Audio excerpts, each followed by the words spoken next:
n'as pas vu mon ferrand? Oh si. Et il ne t'a pas offert de rôle? Si, une soubrette, 10 000 francs par mois. 10 000 francs? Mais alors pourquoi cette tête?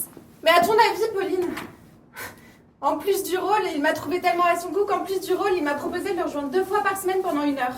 Au théâtre? Mais non, idiote, dans sa garçonnière avenue Frochot. Frochot, t'as déjà entendu un nom si ridicule? Non, tu m'excuseras. Mais si je calcule bien, 10 000 francs par mois pour 1 000 francs de l'heure, ça fait un peu plus de 2 000 francs par mois. Non mais, tu m'excuseras Pauline, mais je n'ai pas calculé. J'ai refusé et quand je me suis levée pour partir... Quoi? Eh bien, il s'est jeté sur moi. Et il m'a renversée sur le divan. Et là, j'ai poussé un hurlement. Nous nous sommes battus et puis ensuite, c'était très flou. Je l'ai mordu. Il a crié. Et là, il avait des yeux. C'est comme si ça l'excitait, comme si ça l'amusait. Alors, je suis partie de toutes mes forces et je me suis enfuie. Et pourquoi t'es rentrée si tard, Madeleine? Je sais pas, Pauline. J'avais besoin de respirer, de marcher. Ouais. Tu sais, je suis tellement écœurée, moi qui pensais enfin avoir un vrai rôle dans une bonne pièce. Écoute, l'important c'est que t'aies refusé d'être sa maîtresse et c'est pas grave si tu n'as pas le rôle, ok? Tiens, viens, assis-toi. Toi, t'as André qui t'aime, c'est tout ce qui compte. Ah oui, André. Oui. André. Tellement différent. Oui. Lui, au moins, il n'a jamais pensé à faire de moi sa maîtresse. C'est sûr. Après, est-ce que t'es toujours sûre qu'il a pour idée de t'épouser? Parce qu'il aurait pu nous aider à payer le loyer. Bah, tu es folle, Pauline, il n'a pas le sou. Le fils des pneus Bonnard. Oui, son père gagne des millions. Mais il ne lui donne que 2 000 francs par mois. Il considère qu'un garçon de son âge doit gagner sa vie par lui-même. Ah oui, c'est vraiment ignoble. Mais dans ce cas, pourquoi ne travaille-t-il pas? Ah, mais tu connais André, ce n'est pas... ce n'est pas un actif, ça l'ennuie. Et qu'est-ce que ça peut faire, Pauline? J'en gagnerai de l'argent, moi, et puis il me le rendra à la mort de son père. Attends, mais son père est mourant? Non, pas vraiment. Ces fils de bonne famille, c'est toujours les mêmes. Tout le monde travaille autour d'eux, mais il y a qu'eux qui ne fichent rien. Ah, Pauline, nous avons fait la connaissance d'André ensemble, et c'est de moi dont il est tombé amoureux. Je trouve ça un peu mesquin de ta part de lui regarder rancune. Non, mais de toute façon, que ce soit avec toi ou avec une autre, ce n'est juste jamais moi qu'on préfère, c'est tout. Ah, ça y est, tu exagères. Comme dans toutes les histoires d'amour. Il y a des femmes qui sont faites pour être aimées. Et d'autres à qui on vient raconter les histoires. Je suis la confidente. Comme dans toutes les tragédies. Bon. J'ai un pistolet dans le tiroir de la cuisine. Quoi? Bah, c'est peut-être le moment de nous en servir. Mais t'es visiblement. complètement folle! Je vois pas pourquoi. Non mais d'accord, t'as pas eu de rôle, mais t'as pas perdu les cheveux non plus. Ah, je pourrais perdre mes cheveux. Mais non, mais il est où ce pistolet? Bah, dans le tiroir de la cuisine. T'as caché un pistolet dans le tiroir de la cuisine? T'es courant que n'importe qui pourrait tomber dessus? Oui, bah, j'ai mis un pistolet dans le tiroir de la cuisine comme je pourrais mettre des culottes dans le placard. Bien sûr, ramène-moi ça. De quoi, les culottes? Mais non. Ouvrez la porte, mademoiselle. Oh non. Je vous ordonne de monter. Je suis nulle, monsieur Trapu, je sors de mon bain. Revenez quand Madeleine sera là. La dernière fois, c'est Madeleine qui m'a ouvert. Elle m'a dit revenez quand Pauline sera là. Eh ben, revenez quand nous serons là toutes les deux. Oh, écoutez, mesdemoiselles, j'ai pas de temps à perdre. Vous me devez 3 000 francs en l'espace de 5 mois de loyer. Payez-moi ou je casse cette porte. Entrez.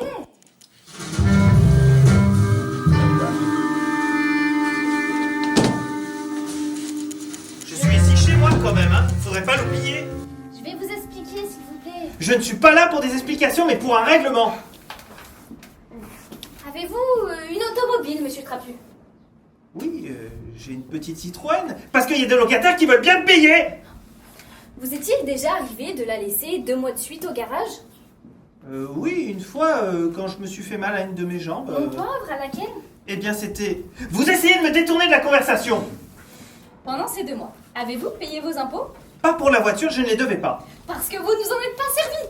Eh bien, monsieur Trapu, en juillet et en août, Madeleine et moi-même n'étions pas à l'appartement. Nous étions à Pressigny-sur-Seine. L'appartement est donc resté vide. Comme qui dirait, au garage. Et voilà, 1200 francs qu'il faut nous soustraire. Ça a l'air bon, ça. C'est quoi?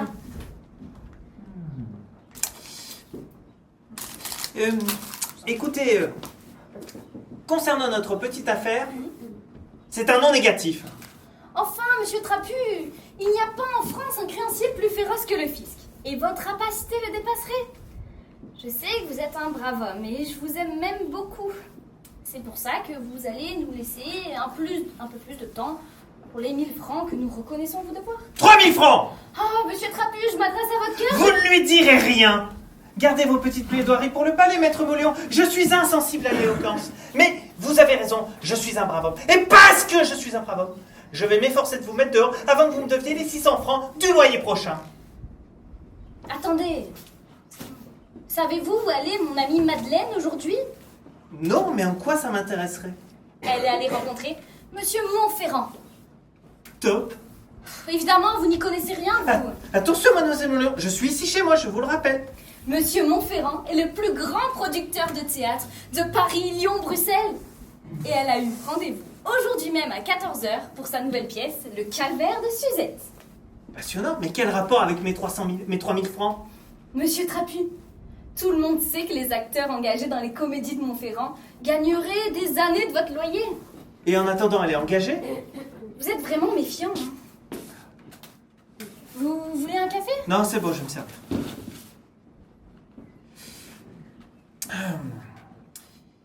Et depuis quand vous êtes inscrite, vous, au barreau?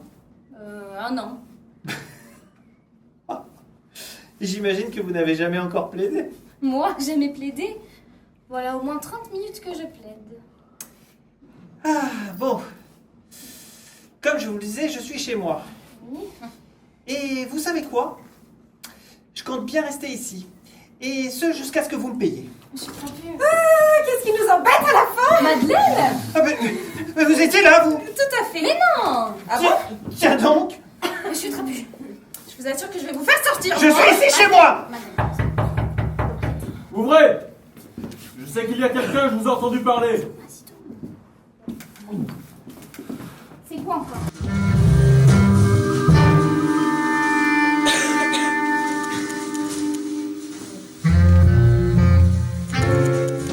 Bonjour mademoiselle. Bonjour. Vous êtes bien mademoiselle Madeleine Verdier? Non, mais la voici. Oui. Qui êtes-vous? À qui on a affaire? Oh, n'ayez crainte mademoiselle. Je ne suis pas un créancier, je me présente monsieur Brun. Inspecteur. Vous devriez peut-être y aller, monsieur Trapu. Ah non, je ne crois pas, je suis exactement là où je devrais être. Oui. Bon, qu'est-ce qui m'arrive encore? Mademoiselle Verdier, vous aviez bien rendez-vous aujourd'hui à 14h chez monsieur Montferrand, 15 boulevard d'Argenson, à Neuilly. Oui, oui. Et c'est monsieur Montferrand lui-même qui vous a reçu. Mais oui, pourquoi?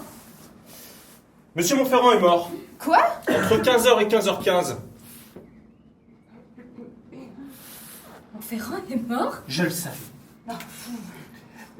Elle donne 3000 francs, monsieur l'agent, vous pouvez le noter, ça? De quoi est-il mort? D'une congestion à coup sûr. Pourquoi dites-vous cela? Ah, c'est un homme tellement sanguin, excité. Vous le connaissiez bien. Elle a vu cet après-midi, si vous voulez tout savoir. Monsieur Montferrand est peut-être mort d'une congestion, mais c'est compliqué d'une balle qu'il a reçue dans la tête. Eh bien, il ne l'a pas volé, sa balle. Madeleine. Quoi? Vous le Je détestez, ne l'ai vu que 2 fois, mais ça suffit pour se rendre compte. Hein. Vous le détestez à ce point. Bah, c'est pas qu'elle le détestait, c'est juste que monsieur Montferrand lui avait promis un rôle et il n'a pas tenu parole, c'est tout. Le portefeuille de la victime a également disparu.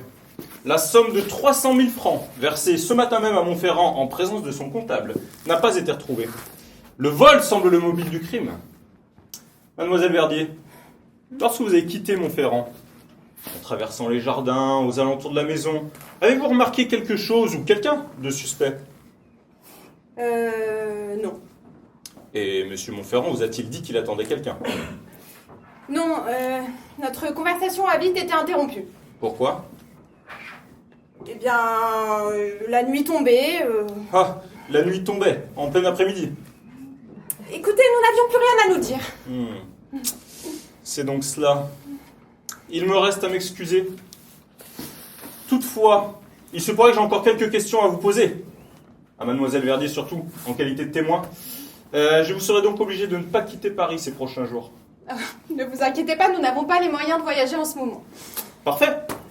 Alors à très bientôt, mesdemoiselles. Ah bah ça alors. Et ça va baisser les bras. Mademoiselle Bernier. Mademoiselle Bernier. Madeleine. Eh bien, Étoué. qu'avez-vous vu? Trapu. Qu'avez-vous vu? Rien, monsieur. Rien. Rien. Rien. Mais que se passe-t-il ici, bon sang? Trapu, vous perdez la tête. Mesdemoiselles, je vous préviens, je reviendrai.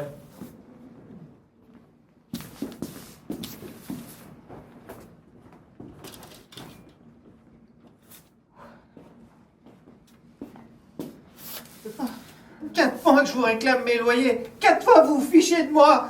Et mes migraines ophtalmiques qui reprend. Ah, mais je vous assure que je vais vous faire Non, parce que mesdemoiselles, je vous le rappelle. Vous êtes chez vous. Oh. Bah, toi aussi, forcément. Mais. Quelle idée de faire ça?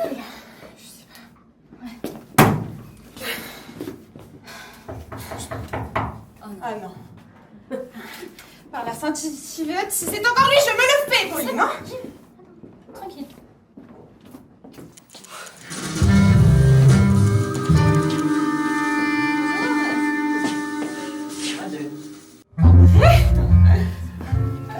Quelle belle surprise. Mais Pauline est là. Mais rassurez-vous, elle s'en va. Mais ce n'est pas moi qui vous fais partir tout de même. Non, j'ai affaire. Où vas-tu, Pauline? Chez Boutrin, l'homme d'affaires des rues du 5e. La concierge m'a dit qu'il allait être arrêté et avoir besoin d'un avocat. Méfie-toi, il a peut-être un divan lui aussi. Oui, t'inquiète pas, je sais mordre moi aussi. Mais franchement, ça, s'il te plaît. C'est quoi cette histoire de mordre et de divan? Oh, rien qui vous concerne, heureusement. Petite Madeleine, chaque fois que je viens, je suis ému comme un collégien, épris du désir de vous apporter que du bonheur. Bah, restez dans ces sentiments, André, et je serai la plus heureuse des femmes. Mais je désire encore mieux pour vous. Autre chose. Oui, quoi donc? Eh bien, le confort, le luxe, la belle vie. Chaque fois que je viens, c'est vous qui venez m'ouvrir. Ça me fait plaisir parce que je vous vois vite. Mais tout de même. André, nous n'avons pas besoin de domestiques pour nous aimer. Nous penserons à tout cela quand nous serons riches. Eh bien, Madeleine, on va l'être. Votre père est mort. Quoi? Non, Non. excusez-moi. Vraiment, enfin. Oui, Mon père est taillé pour vivre au moins 100 ans. Ah oui. Si nous voulons que l'argent vienne, nous devons nous résigner à nous y prendre autrement. Nous résigner à la fausse monnaie, au vol, au chantage. Mais vous êtes ces idées aujourd'hui? Ah oui. Écoutez, Madeleine, vous savez, mes affaires ont plus mal que ce que vous croyez. J'ai 400 000 francs de dette, je n'ai plus un crédit nulle part et papa me donne même plus assez pour perdre aux courses. Ma vie est devenue impossible.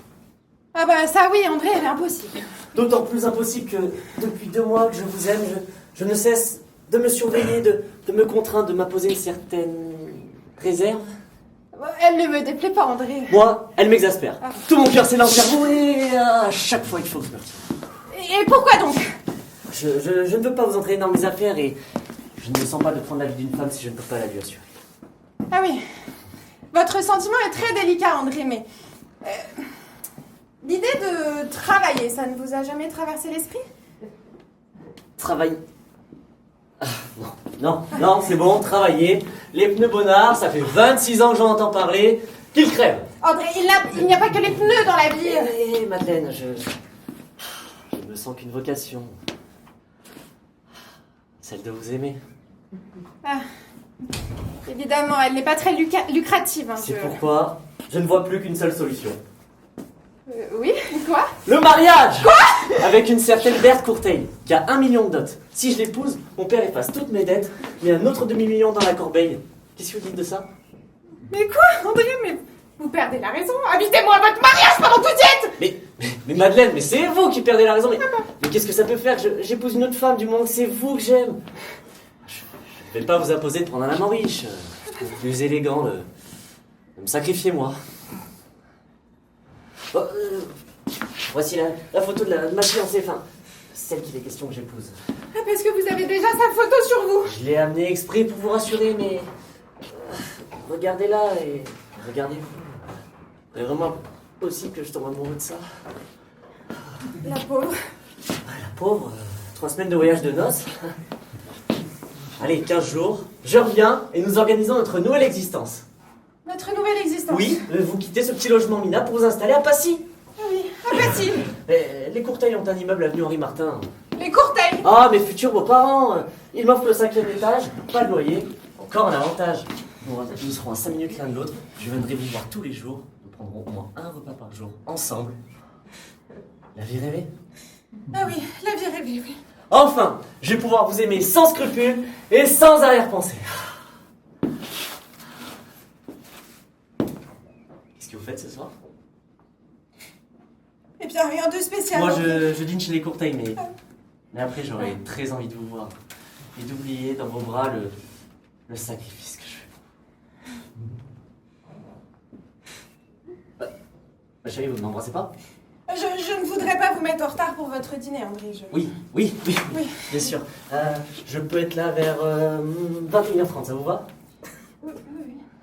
Parfait alors.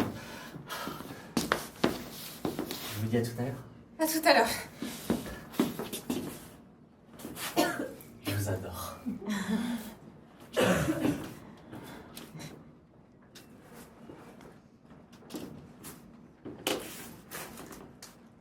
J'ai croisé André dans l'escalier, il était vraiment radieux. Ah bah oui. Il épouse 5 millions et me prend comme maîtresse. Qu'est-ce que tu dis? Ah, je dis qu'André est le dernier des goujats.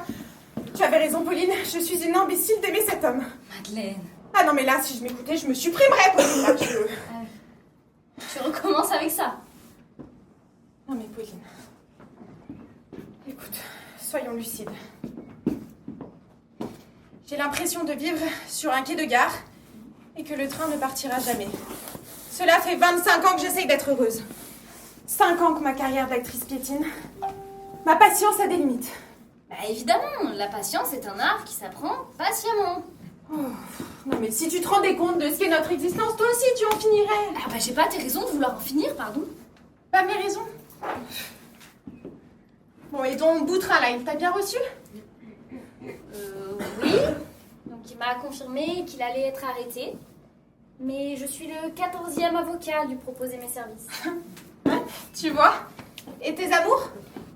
En jachère. Ah! Et tu veux toujours continuer à vivre? Oui, j'aimerais bien encore essayer, s'il te plaît. Écoute, soyons lucides, Pauline. Toi, tu es une mauvaise avocate. Et moi, je suis visiblement une mauvaise actrice. Et puis, personne ne nous aime vraiment. Nous devons s'incloyer. Demain, nous serons à la rue. Alors, je sais pas, tu en as? Oh, mais tu m'embêtes à la fin. Moi, je rentre tranquillement, il fait beau, toi, tu me dis tu en dos. Bah oui, bah je suis désolée, Pauline, mais je suis tellement désespérée. Bah voilà, la journée n'avait pas été bonne, c'est tout, pas besoin de ça. Oui. Tellement mauvaise que demain sera forcément meilleur. Ah bon? Mais oui, forcément. Et quand je te parlais d'une bonne nouvelle, repense à Monsieur Brun. Bah, tu veux rire? Mais non, Montferrand a été assassiné alors qu'il a voulu abuser de toi. C'est le destin qui toque à ta porte. Tu crois? Mais oui, écoute, tu vas être appelé pour témoigner au palais de justice. Tu vas toucher à peu près 12 francs par jour, c'est déjà ça. Et puis tu vas parler, on va parler de toi, ton nom sera dans la presse. Oui, tu parles d'une publicité. Ah, t'as ramené des sandwichs. À quoi? Jambon beurre. C'est bon, t'as plus envie de te tuer? Bah non. Non. Mets ton chapeau. Bah attends, mais où allons-nous là? Au cinéma. Au cinéma, mais tu devais pas rejoindre André? Ah, écoute, André croit que je ne suis bonne qu'à être une maîtresse qu'on voit en cachette. Eh bien, c'est décidé, Pauline, il ne me reverra plus. Je vais devenir une grande actrice, célèbre, et alors on m'épousera seulement si je le souhaite.